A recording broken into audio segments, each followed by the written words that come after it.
lielu vēsturi un arī mītiem un leģendām un spoku stāstiem. Un tie spoku stāsti ir patiešām reāli, kurus mēs esam arī piedzīvojuši. Skolas direktors, mūsu ļoti drosmīgs cilvēks, kādā atklātības brīdī izstāstīja šādu stāstu. Viņš neizstāstīja visas detaļas, bet viņš pateica ļoti zīmīgi.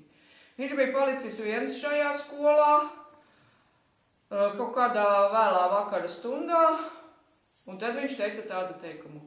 Es neesmu bailīgs cilvēks, bet es tā bēgu. Atpakaļ neskatīdamies, kā aizbeidzis, es vēl pārbaudīju, vai man ir sausas bikses.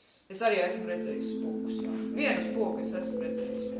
Pa Valmieras ģimnāzijas 2. stāva gaiteni staigājot spoks. Runā, ka spokojoties sieviete baltās drēbēs. Tā esot medmās, kas kara laikā te kopusi ievainotos.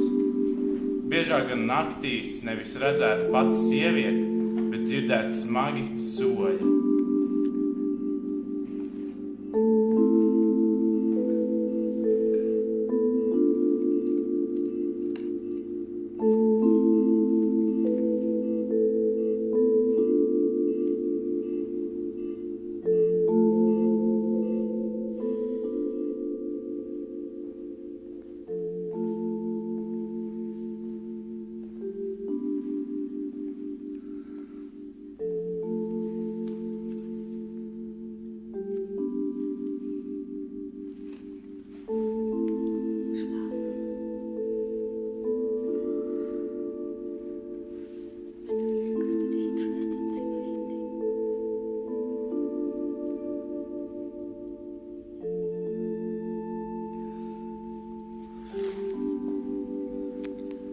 Mans geogrāfijas kabinets atrodas šajā noslēpumainajā skolas stūrī, par kuru senās leģendas stāsta, ka tur dzīvo medmāsiņi.